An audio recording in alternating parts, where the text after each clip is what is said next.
2019. Here we all are together. My name is Laura MacDonald. I'll be managing this venue over the next 5 wonderful days, along with my colleague Sujata and our wonderful volunteers who, if you need anything, please do ask them. We have a few announcements just to make before we start the session this morning. I just wanted to say, please, if you could all, first of all, turn your phones to silent. It's very disrespectful to the writers to just forget to turn them off onto silent, but if you do have a really, really urgent conversation, please just take it outside, just as a matter of respect. That would be very much appreciated. If you could also, please don't leave any bags unattended, just for security issues. That will make a big difference to everybody in terms of something being left behind and then causing a security alert. So please just don't leave any bags unattended. And we would be so, so grateful if the tent does get particularly full, if there is somebody who's elderly or in need of assistance, if you could give up your seat for them, we would be so grateful. That would be very kind. So no flash photography. If you could be, just be aware of that. Turn your flashes off. And if you could keep the aisles free, that would be fantastic. And if you are involved with social media, if you could tweet hashtag ZJLF2019 or handle @ZJLF, any photos or comments, we would love you to be a part of that thread. If there's an emergency, there is a gate not far from here. It is called the Sangram Colony Gate, but you would basically go out and make a left-hand turn, and it is actually parallel with the main Diggy entrance. So if there's any problems, please, we will direct you to the Sangram Colony Gate. This is also very important that we're creating a safe space here for everybody at the festival to enjoy themselves.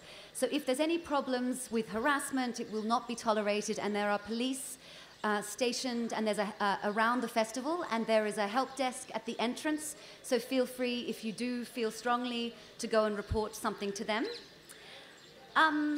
On a more happy note, there is a festival bazaar and the pool bazaar going on with artisans, craftspeople, young entrepreneurs, and we'd love you to help us support them. And that's on from 9 till 6 every day. But at the evening, we have a brand new, night market. Now, this is on every night at the music stage between 5 and 11 p.m., so please do support that if you feel. And the Jaipur music stage has amazing, amazing musicians on every night, and that is at Clark's Amer Hotel, and that will be from 5 p.m. onwards every night. So please do go and enjoy the music when you've had your fill of wonderful literature and poetry and whatever it is that you may be enjoying during the day. Okay, so this brings me to our session. I am very, very excited to begin our first session here with a wonderful topic. Can you imagine a world without bees? I hope none of us can. We are presenting today a wonderful author, Maya Lund, in conversation with Pradip Krishan. It's presented by our sponsor, Dainik Bakshar. Thank you so much to our sponsors for their support. So both authors will be signing their books afterwards. If you did want to go and buy a book and have it signed, the author signing is the table just at the top of the ramp as you exit the venue. Now, I'd love to tell you just a quick little bit about our two guests today. First of all, our moderator is Pradip Krishan, and he is a writer who has restored many degraded landscapes, including the Rao Jodhra Desert Rock Park in Jaipur and the Kishan Bagh in Jaipur, here in Jaipur where we are today. And he's also the author of a wonderful book, Trees of Delhi, and also Jungle Trees of Central India. And he will be in conversation with the wonderful author, Maya Lund. Now, her first novel, The History of Bees, was a global success and the best-selling book in any genre in Germany in 2017. And that was for more than 90 consecutive weeks that it was on the German bestseller list. Her sequel, the book Blue, will also be translated worldwide, and she's written several books for children and young adults, as well as film and TV scripts. So I will now hand over to our moderator and our wonderful author. Thank you for your time and attention. And we will have time at the end for questions. We'll only have 10 minutes, so if you could just keep your comments and questions as brief as possible so we can then get around to a few people, that would be most kind. Please enjoy.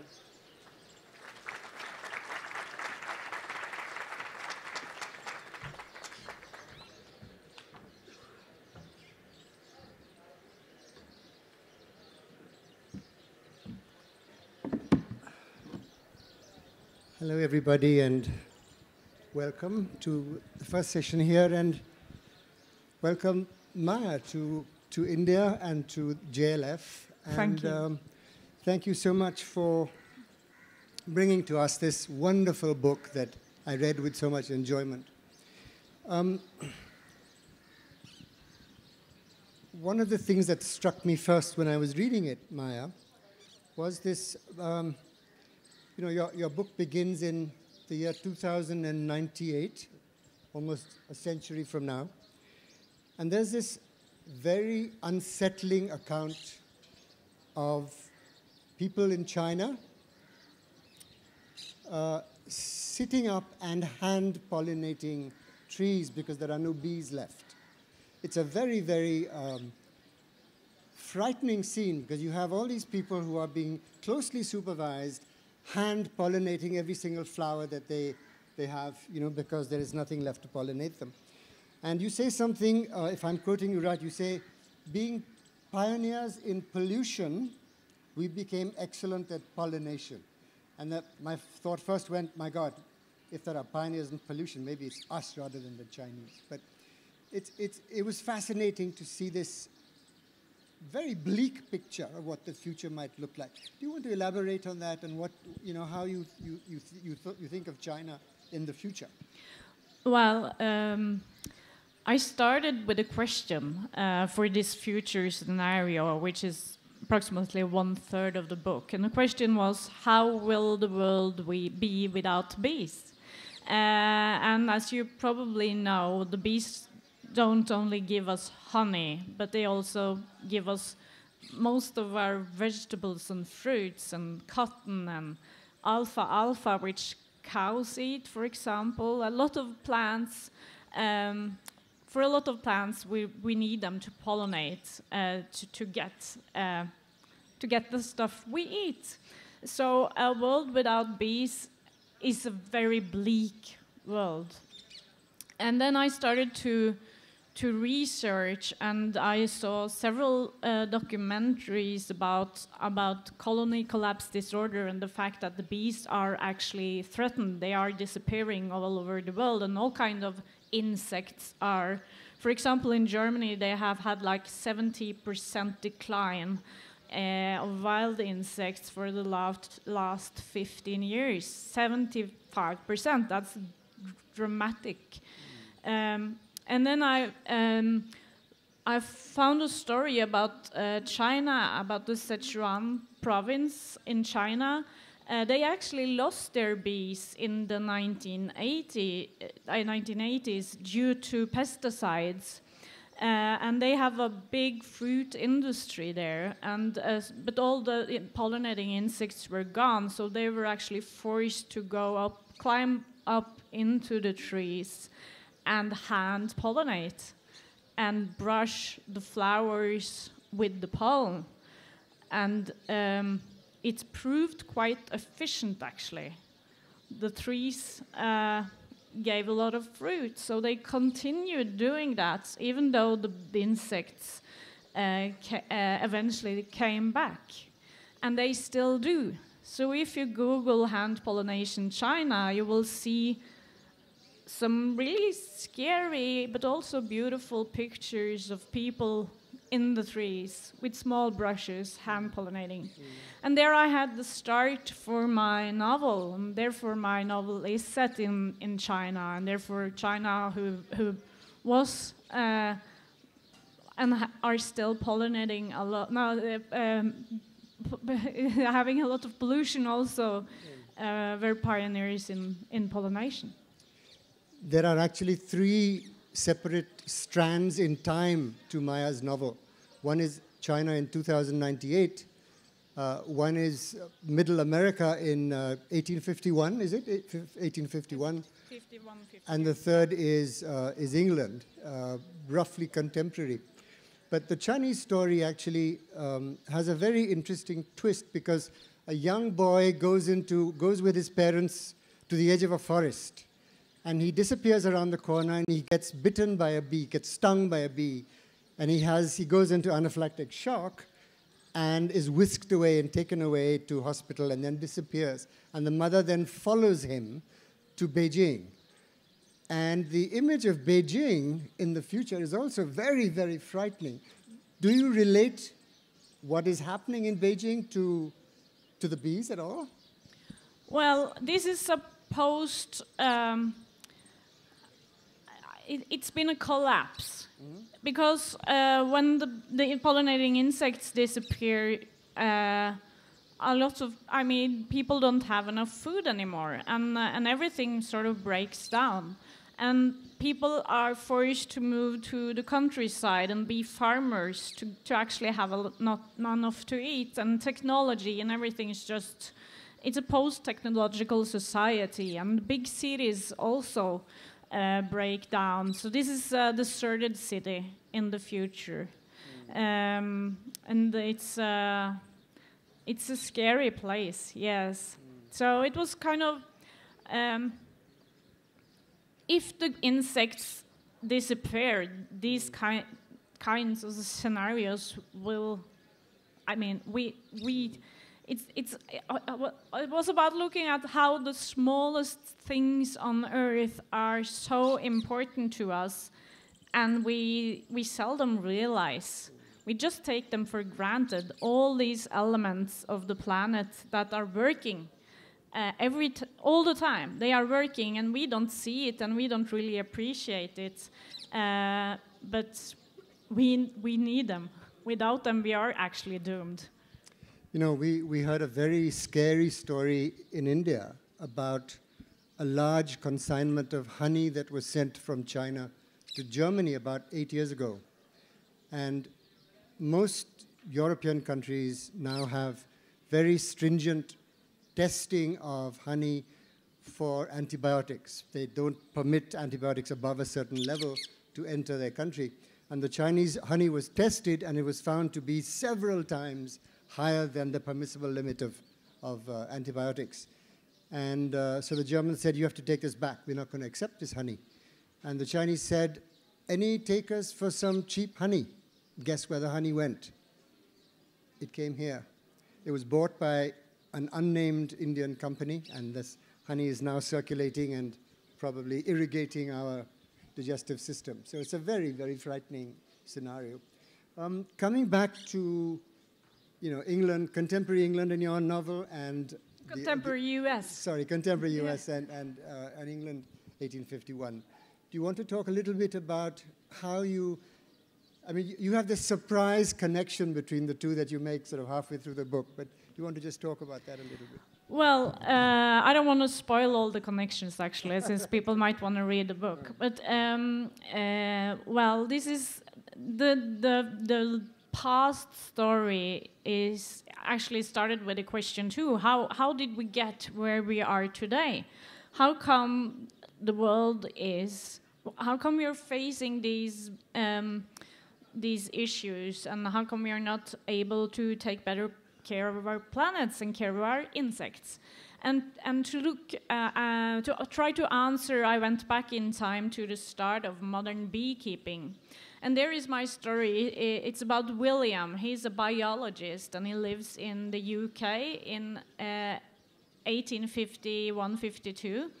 And he is very depressed in the beginning of the novel because he feels he hasn't done anything with his life. He has had so high hopes for himself, and he's sort of a proud guy. And he didn't do anything except get a lot of daughters, which has no value or to him back, or so he thought. And then he decides to invent a new kind of beehive. And he hopes this invention will make him famous. And he actually, well, this beehive will turn up later in the story, but I don't want to spoil too. No, no. So that's his project, is to invent this beehive. And I actually was very inspired by the father of beekeeping, Lorenzo Langstroth. So William is sort of making the same invention as he did, and it's about his struggle to try to, yeah, to make this invention, but also very much to cope with his family and connect with his children, because he's not the best father around. So, you know, throughout the novel, there's this wonderful weaving of these 3 different time scales and 3 different families. Sometimes you actually have to, you know, try and keep up with what's going on where. But one of the other themes, Maya, that you do so brilliantly in your book is it has to do with relationships within the family, parents and children. And sometimes, perhaps the most difficult ones are the connections between fathers and sons. Do you want to talk about that a little bit, and why you are so interested in that? I think the relationship between parents and children, for me, it is the most interesting relationship to write about. I have 3 children myself, 3 boys. They are 8, 10, and 14. So this is something I know. I think about this relationship, obviously, as we do as parents every day. And it can sometimes be really hard to be a parent. You want what is best for your children, but you don't always know what that is. And you think with yourself in the center instead of trying to see the child, and realizing that what is best for your child isn't necessarily what would have been best for you when you were little or now. And that the children have to find their own path. So all the 3 stories are about parents who really, really want what's best for their children, but they can't figure out what that is, because they see the child from their own angle, not from. They don't see the world from the child's angle. And one other thing I also find interesting with this relationship is that children grow all the time, and that means we as parents have to try to change with them, because they change, and we have to try to change with them somehow, and that's really difficult. They are different persons. Almost every day there's a new person there. And compared to a love relationship, for example, which can be kind of stable for years and years and years, doesn't really changing that much. But with children, it's changing every day, and I find that really fascinating. And it also sometimes makes it very hard to be a parent. It's like, you were this happy little boy yesterday, and now you're this gloomy teenagers with feelings I don't understand at all. Tell us how you started researching this book, and how did it grow into a novel? Well, it's actually started. I had been writing several children books, and also, as you said, I've been a screenwriter for a few years, and then I started to try to write a novel. But none of the themes I worked with really engaged me. And then one day I saw a documentary about colony collapse disorder and about the fact that the bees are disappearing. And I was immediately extremely fascinated by the life inside of the beehive, which is very complex and very fascinating. And also, I was very fascinated about the importance of these small insects and how much we depend upon them. but I was also very scared. First of all, realizing that these small insects are threatened as they are, and then looking into this scenario where they actually could disappear. That was really, really scary. And from the very beginning also, I got the idea for these three characters, for Tao in the future, for William in England in the 1852, and for George, who is a beekeeper in Ohio in 2007. And I just wanted to get to know them as characters, as people, and I started to dive into their minds, so to speak, and try to find their voices, because they all have very, it's three first-person stories, and they all have their very specific voice. And that was how I got to know them, actually, was trying to find those different voices and find out who they are through how they express themselves and how they think. So did you actually travel to Ohio and to England and spend time? I had traveled to England, and I had been to the US first. Yeah, but I didn't travel to China in the future. No, I didn't.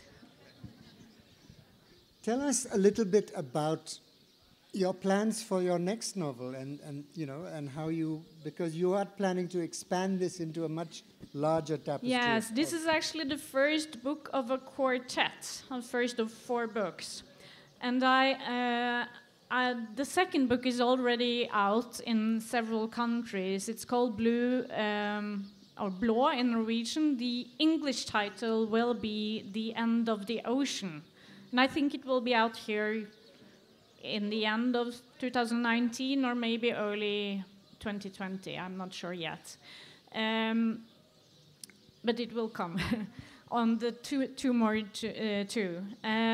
It's about water. It's about lack of water. It's set in Norway in 2017, and it's also go back in time to Norway, to the start of building the modern Norway.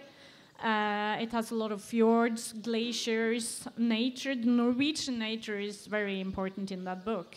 We have a lot of water in Norway. It's about hydroelectricity, about putting rivers into pipes. And it has also a story from the future. It's set in 2041, and it's in a drought-ridden southern Europe in France. There has been drought for several years.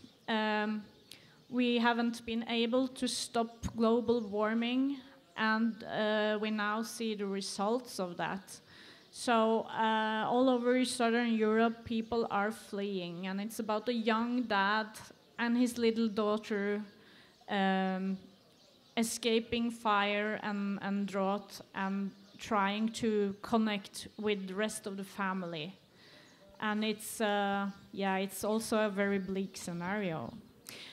But and these are some of the biggest environmental, ecological themes in the world today. Yes. You know, I mean, we are, clearly hugely interested in the whole issue of water, and everybody's predicting that all the wars in the future are going to be about access to water, because that's going to be the one commodity that is going to be in short supply. It's the most important thing we have.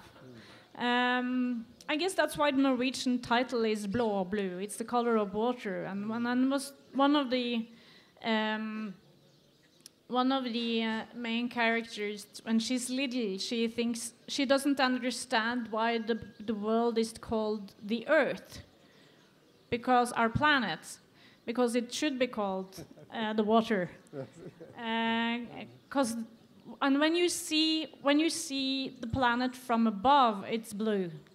We live on the blue planet, but still, not, as you say, fresh water is a resource we get less and less of, and it's really terrifying when you start to look at it. And what I also found really scary with the second, it's the same future as the history of bees. So these books are connected, and it's a big jigsaw puzzle with a lot of pieces. And in the third novel, which I'm trying to finish these days, we will actually meet again some of the characters from the second novel, and in the fourth book I will connect all stories if I can I mean, it's a big. I still hope I can manage, but I'll really try. So, and I guess for me the books are like the planet. Everything is connected to everything, so the stories are all connected. So do you feel like talking about number three and number 4, or not? Is Well, it too early? I can say a little bit about it. Number 3 will be about endangered animals.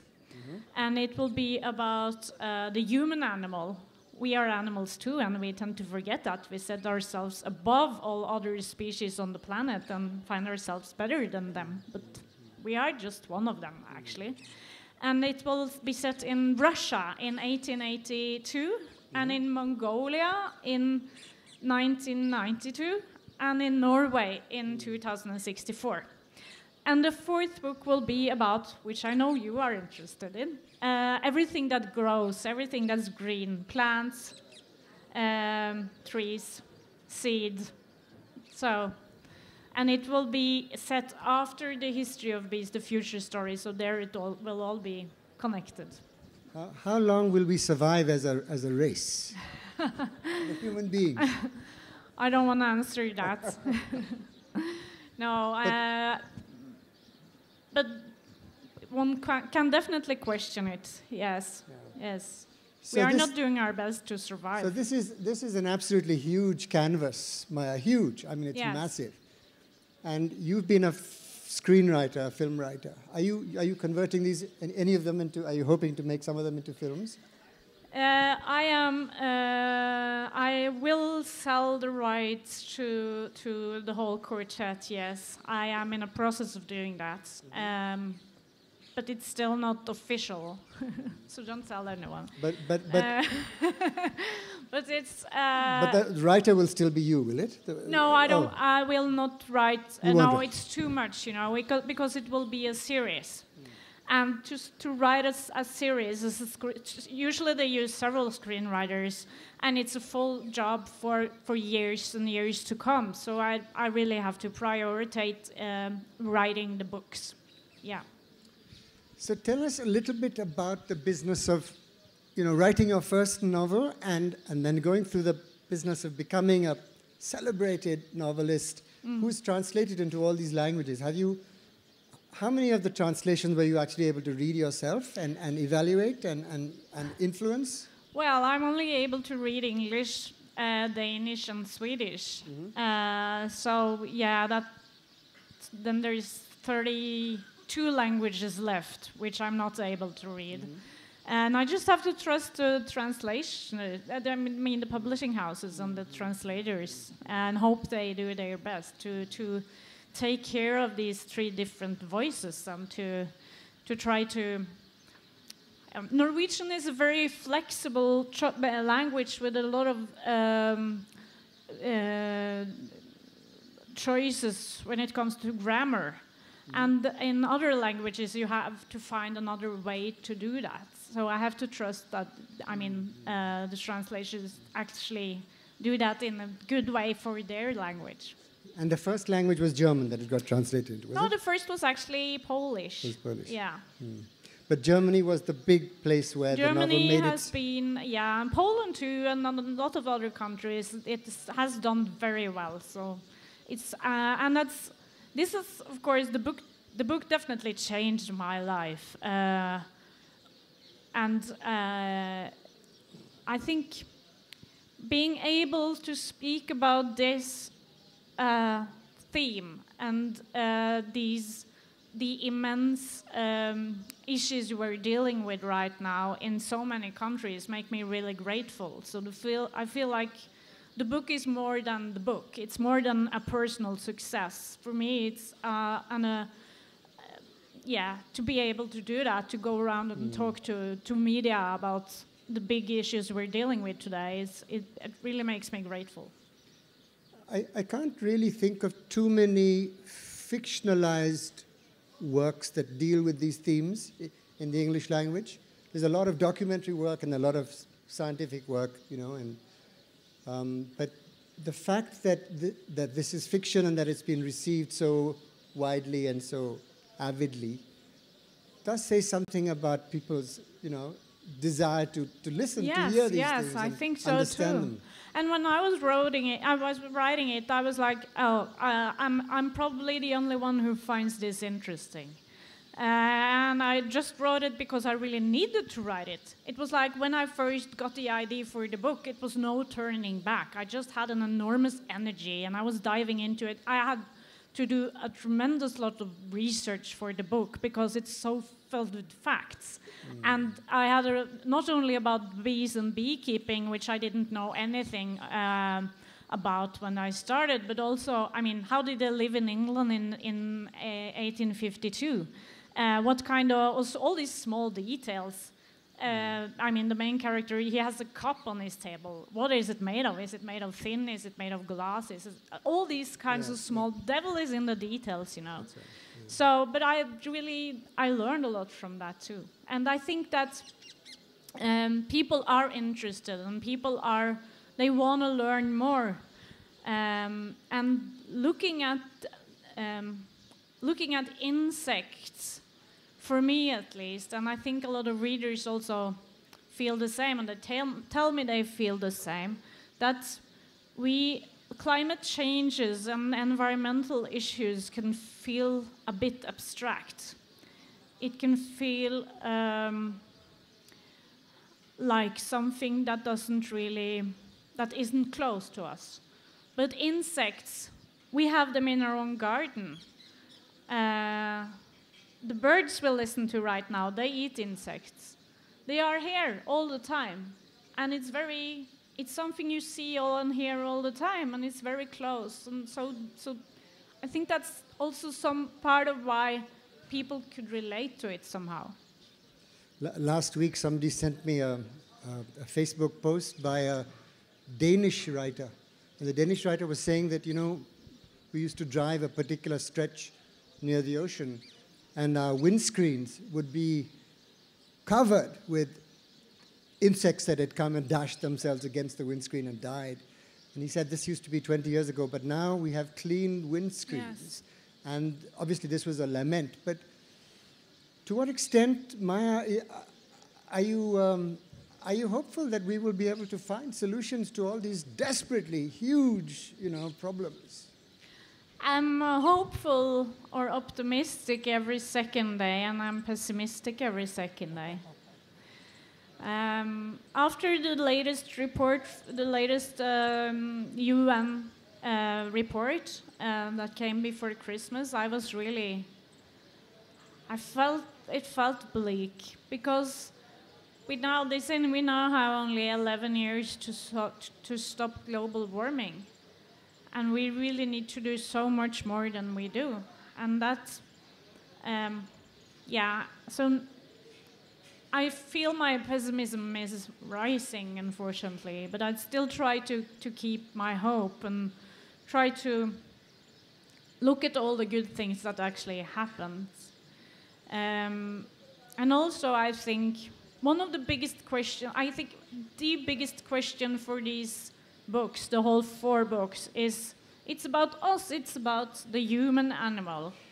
And I'm trying to look at us and see, and I don't have the answer, but I wonder what in us made us able to be, to rule the world like we do, and be above all other species.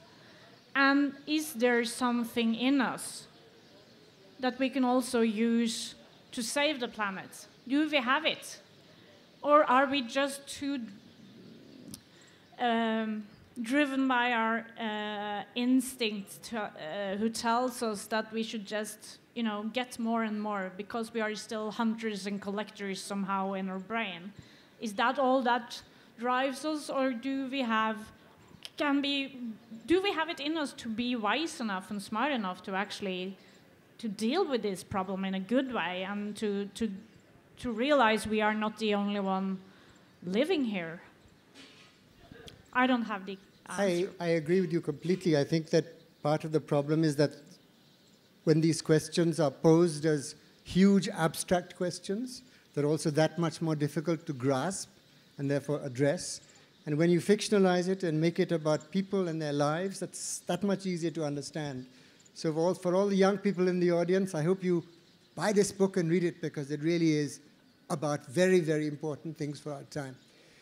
We're going to open up now to the audience for questions. So anybody who would like to ask Maya a question, 10 more minutes before questions. I'm sorry, yes. Okay.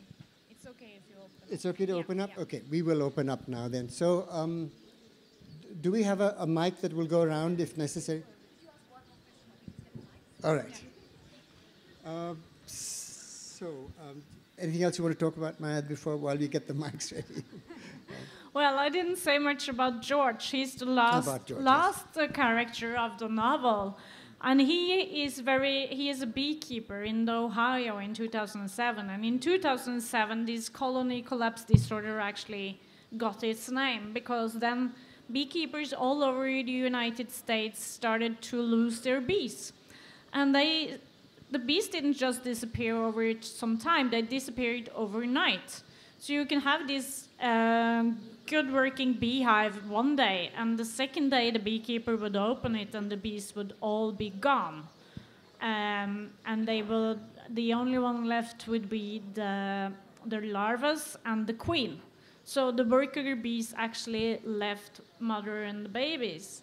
And they still haven't completely figured out why this is happening, but they think it might be pesticides changing the navigation system of the bees, because they are extremely good at that navigation. They can fly for kilometers a day and still find their way back to the bees, to the hive. So this third story is about a beekeeper who are in the beginning he are afraid his hives will also be infected.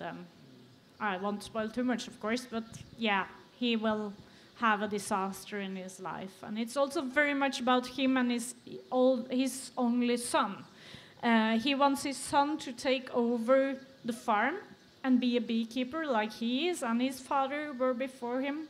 But his son wants education, and he wants to go to a higher level education and have a degree and do something completely else. And that's really hard for George. So it's definitely a story about thinking you know what is best for your child when you don't really do. So the word collapse actually applies to all 4 of your books, doesn't it? I mean, you could almost call the series a collapse series. Well, because it's about the collapse of everything that is needed to support life on Earth. Yes. And what has also changed since I started to write this book in 2013 is that we are starting to feel the collapse. So my second novel I wrote, we had an extremely dry summer in Europe last year with a lot of fires, and all kind of heat records were set. And I think if I had that summer when I wrote my second novel, the one about water, I'd probably changed it. So my books are actually changing because of what is happening already. And it's really scary. When I started, it felt like something in the future, and now it suddenly feels like something that's already here. Already here, yes. Yeah. All right. In the audience, anybody who wants to ask a question? Okay. Can you speak slowly and clearly, please? Good morning, ma'am. Good morning, sir. My question is to ma'am. Ma'am, as a thinker, as a writer, what do you think we as humans can do to maintain a balance, maintain a harmony with the creatures around us? Well, we can all do a lot. And that is something I hold on to when I'm pessimistic, that we can take care of our local environment. We can look at ourselves, how we deal with our waste. we shouldn't eat much meat. The meat industry is a part of this. Not fly too much. In Norway, we have a lot of electrical cars coming now. That's a good thing for pollution. And we can also all look at what we can do in our local community. What can we do where we work? If we are leading someone, can we do something to make our job a green place? Can we tell our workers not to fly that much, for example? Can we look at the lunch? Is it vegetarian? So I think we can all try to do something. And have bees, of course, in our garden. One of the most alarming things for me about the political process in India is that not a single political party that I know of has any aspect of the environment or of ecology as part of their manifesto. And I think that if we as individuals put pressure on the government to say, look, where are the environmental issues in your manifestos? This is a beginning. Next question.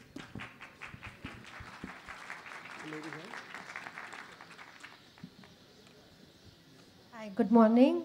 I'm just a little curious to know that why have you chosen these particular years and places like 1992 Mongolia and 1851 England?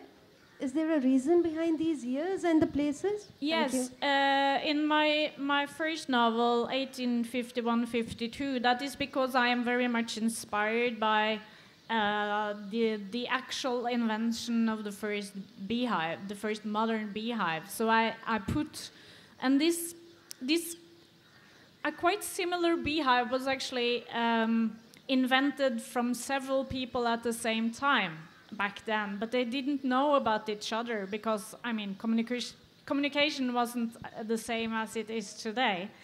So, but my story is inspired by from the story of, as I said, Lorenzo Langstroth, who was the father of modern beekeeping, and he lived back then. So that's why. And when it comes to the Mongolia story, I can't yet spoil that because it's I'm not really talking about the actual theme and focus for the third novel yet, since it's not yet published.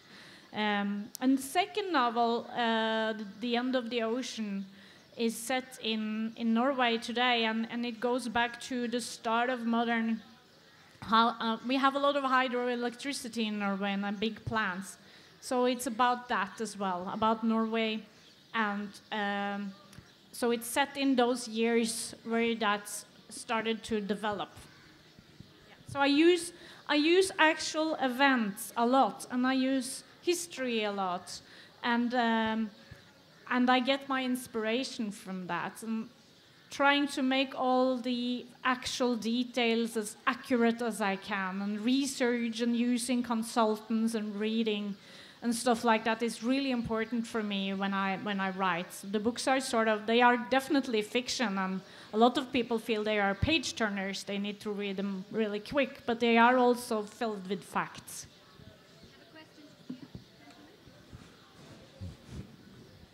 Maya, I'm going to take you back to the bees. So question number one is, what is the research actually telling us that is causing the colony collapse? You mentioned pesticides, but is there anything else? And then number two, if I may, humans are great problem solvers. So again, what is the research and the science doing to fix the colony collapse disorder? Well, your second question, the answer to that is not nearly enough. Some researchers are now into drone bees, like, using technology to actually make robot bees, which I find really crazy. So they're solving this problem with making a gadget. It's just crazy. Engineering solutions. Yeah, engineering will not save us. But to your first, sorry, what was the first question? What is colony collapse caused by? It's caused by, they think it's several reasons. As I said, pesticides who destroys the brain of the bees, so they can't find their way back to the hive, is one thing. Another is stress, especially in countries where they have a very industrial farming going on. They drive their bees around.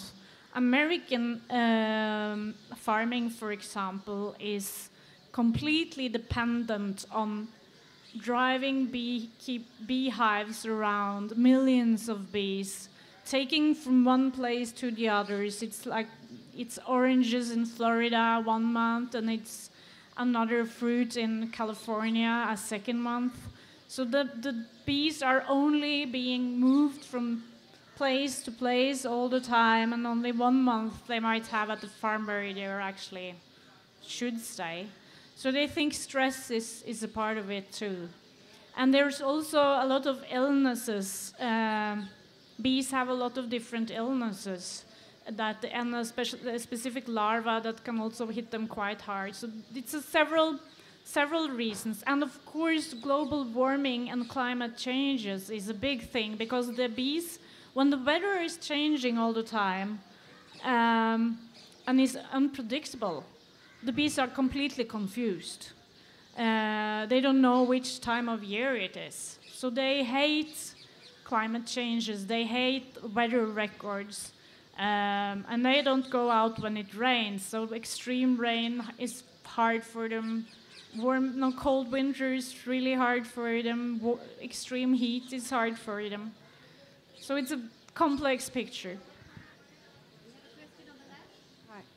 Can I ask? I wanted to ask you, as a writer, do you find it difficult to juggle between fact and fiction, or do you enjoy the challenge? I guess I enjoy the challenge, or else I wouldn't do it.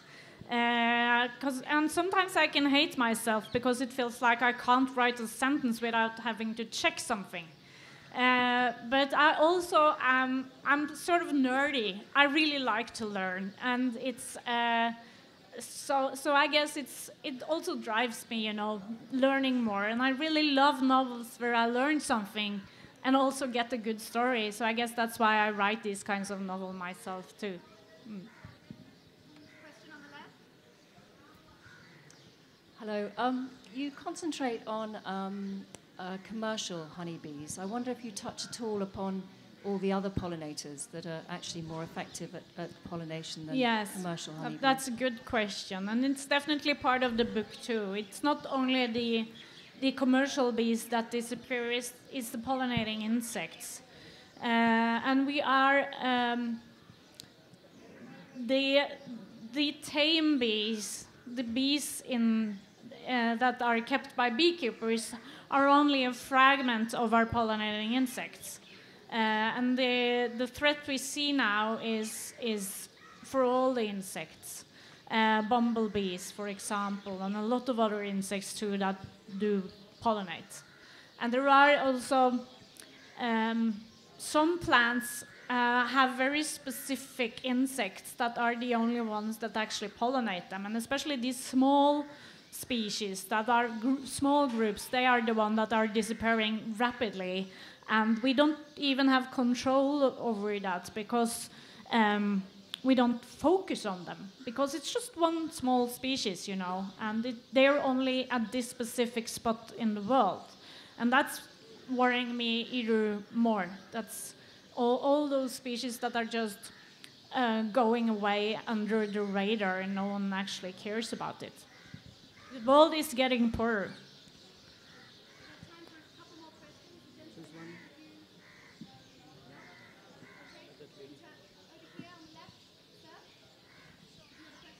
Would you like to ask? Can I ask? Okay. Hi. This is this is my home, and if you look at the back, it's just all the trees are just full of bees. Now, what I want you to know is, my family's been here for 200 years, and we have a place in the village where we've been for 600 years. And every year we have these huge hives just coming into our homes and settling themselves. And though they inconvenience us, but we have a very religious connotation to the bee. So whenever they come and start setting up a hive, we will not disturb them. And we'll say it's Goddess Durga coming into our homes. Now, is it the same anywhere else in the world, or it's only confined to India? The bee has a lot of mythology connected to it, and there are several stories about the bees in different mythologies. But I didn't know that. That's really beautiful, I think. It is. If you ever have the time, I'll take you. There's a particular temple in our area, which is full of beehives. I mean, hundreds, huge ones, and no one disturbs them. And the little legend goes that if you go there with an impure mind, they will sting you. If you go there with a pure mind, they'll leave you alone. So, if you ever have the time, you're most welcome. Thank you. Bees are very nice insects. They don't sting unless they are really threatened. Hello. So as an aspiring biologist and also like part of the youthful generation, I love to learn about the news around me. And I don't know if you've incorporated this with your upcoming novel with water, but there's a concept called Day Zero, which all over the countries, that basically means that the cities themselves are running out of water. And my question, I guess, is how do you want the youth to attack these issues? And knowing about climate change, what should future generations attack and battle with? What should future generations do about the fact that we're approaching Day Zero when there's going to be a massive water shortage? Oh, that's a hard question, and it's a big question. And I mean, not only future generations, but we should all deal with this right away. And that's my message, to start today.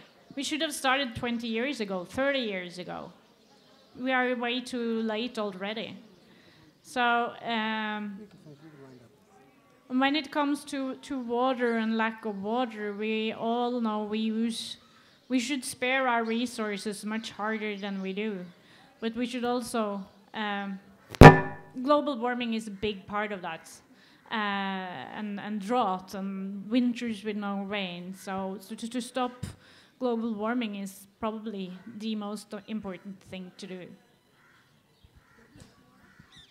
Just to say a little bit about your question, in our context here, we are afflicted in so many ways by inappropriate use of water, by Himalayan water coming to the desert, for example, and actually ruining the ecology of the desert, because within 10 years you'll get salts rising and the land will become completely useless. So we actually have a crazy way of looking at, especially politically, crazy way of looking at water and looking at the way rivers run and looking at dams, which is just one of the huge problems here. But essentially, for speaking about India, the connections between forests and rivers and water is something that the politicians don't seem to understand, but ecologists are talking about and shouting from the rooftops about.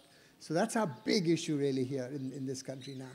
But if we can wind up here, Maya, thank you so much for a very, very wonderful talk, and best of luck for the next 3 books. I hope they go really well. Thank you. Yes, we wish to thank, obviously, our wonderful author, Maya Lund, in conversation with Pradip Krishan.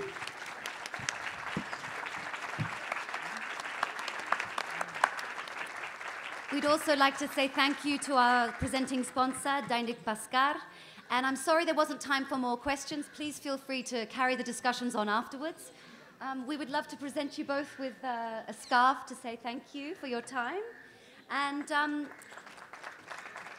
please note that the authors will now be going to the table at the top of the ramp to sign their books. You can continue conversations and buy their books then.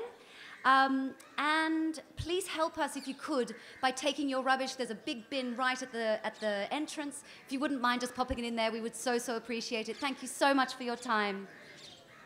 Thank you so much. Did you get your